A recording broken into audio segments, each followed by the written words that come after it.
As we welcome His Excellency, the President of the Senate of the Federal Republic of Nigeria, who is also the Chairman of the National Assembly, the Senate Senator Ahmad Lawan, Commander of the Order of the Niger. He's been accompanied by other principal officers and other distinguished senators. Women, please remain standing, distinguished ladies and gentlemen. For national anthem, we need to come back now.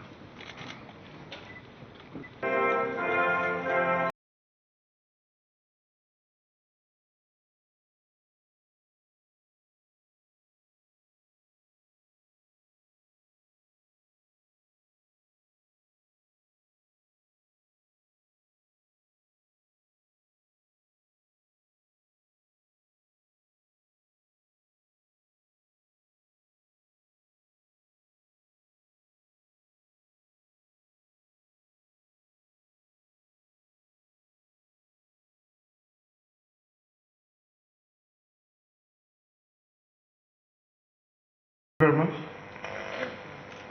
Your Excellency, the President of the Senate, the First Senate. Raila Thomas for that presentation, a reminder of where we are today in the power sector. For me, if there is any one single sector of our economy that is so important and yet so challenged, is the power sector. I believe that this is a sector that needs a declaration of emergency. This is an opportunity for us in this roundtable to exhaustively discuss not only the challenges of the power sector in Nigeria, I think that has been established, but the solutions, the way forward.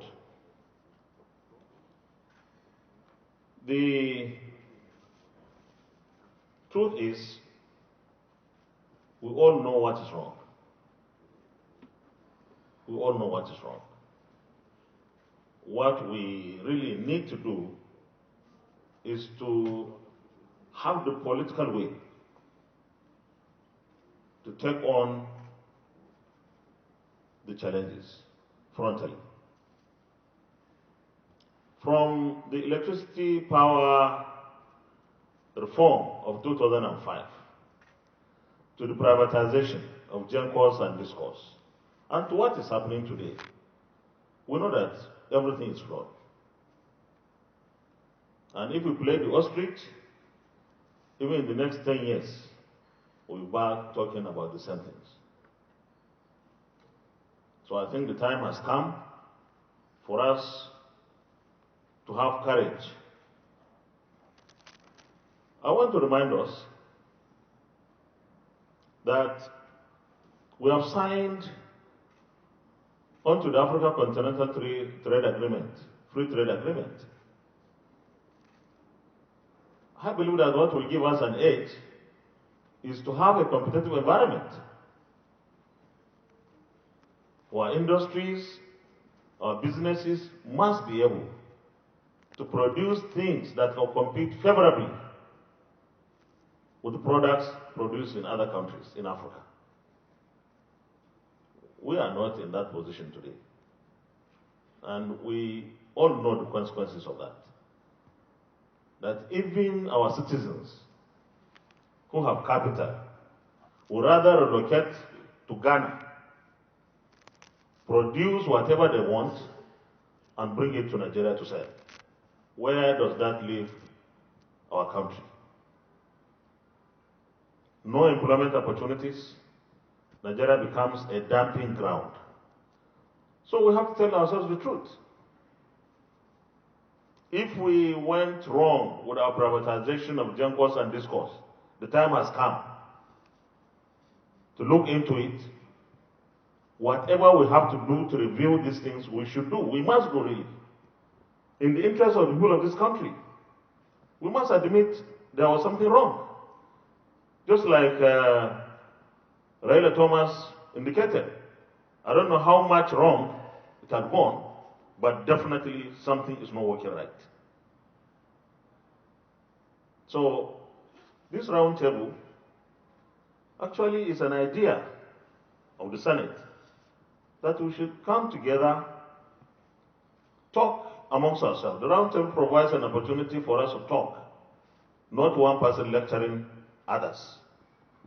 All the stakeholders are supposed to be here, the major stakeholders. Ours is, of course, legislative intervention. But we are also part of government.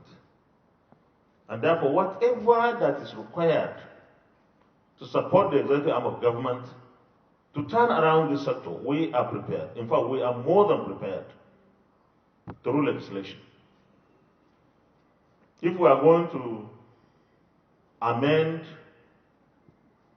the power sector reform, we are prepared to do that, and expeditiously. Tell us where the issues are, because we can't afford to delay any action to make the power sector in this country perform. In the 60s, we were comparing ourselves with Indonesia, Malaysia. Now we have started coming to Ghana, Togo, and the rest of it. With all due respect, that tells us we are not making progress. Other countries are. Those that we were of the same grade had gone far. We don't even think about them anymore. Malaysia, Brazil, and the rest of them. Those that were so low behind us now are our contemporaries, so to speak. It means we are the ones that are not making progress. So, those of us who are politicians, a majority of you are not, when we represent people, we want to see them happy. We are responsible and we owe this country the obligation to provide employment opportunities for a teeming population. They say by 2050, or is it 2030, it will be 450 million or even 500 million. How are we managing the 180 or the 200 million today? Are we really prepared for a double in our population? So I think this roundtable is an opportunity for us to come up with measurable roadmaps. Measurable roadmaps. Because we are not going to leave the implementation of whatever it is to the executive alone. We want to participate in each inch of the way. Every bit of what is to be done, we want to be part and parcel of. So that we contribute meaningfully in taking the power sector to the next level. It's really disheartening that we are still talking about 4,000 megawatts. We say we have a maximum capacity of 12,000, we can't take more than 5,000. I don't understand this. Other countries within Africa are talking of so much double, and in some cases, even Ghana, they say is 3 times better than what we are doing.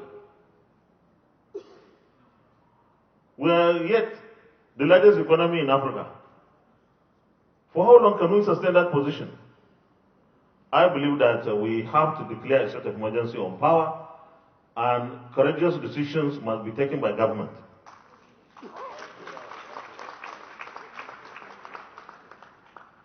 Citizens need to be protected, of course. When they enjoy power, they need to pay, but government should do something. But certainly, people in government must act responsibly. The Apple gas and so many other things. Some people signed very scandalous agreements on behalf of government. I think time has come to take major decisions on what we need to do with those agreements. When we pay hundreds of billions for nothing. So, let me not take too much of our time, but I believe that this is one interaction that is not going to just go like that. It's not going to evaporate or just disappear after this session.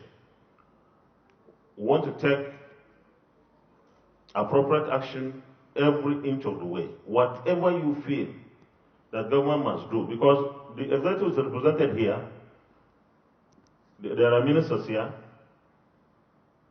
and together with them we are supposed to work to ensure that the challenges are addressed. But those people who have their money and yet cannot invest in Nigeria have reasons.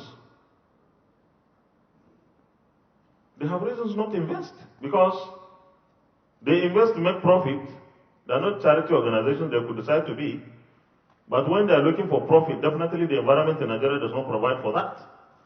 What do we need to do? I keep emphasizing revisiting the privatization because apparently there are flaws. And that we have to address. Whether it is at the expense of government or whatever it is, we have to get out of this quagmire. Otherwise, we'll continue to be complaining and talking about these things until maybe even the 4,000 megawatts that we enjoy would become a challenge to us. With this, it is my privilege and singular honor to declare this round table open. God bless the Federal Republic of Nigeria. Another round of applause for His Excellency, the President of the Senate of the Federal Republic of Nigeria, Encyclopedia. Thank you, Senator Ahmad Lawan. Let me stand on existing protocol. Assignment here is for finding time to be here with us on this very with your permission, Mr. President, said from the beginning to everybody for the fact that at the end of the day, it's true, some of our plant. And I think the story being told about the seeing power 24 hours to now not seeing power. I want to thank you most sincerely, but like I said, the Senate leader, distinguished Senator Dr. Yahya Abdullahi, distinguished Senator Gabriel Day is a reality. And of course, we have distinguished Senator James Manager, the manager of the Senate.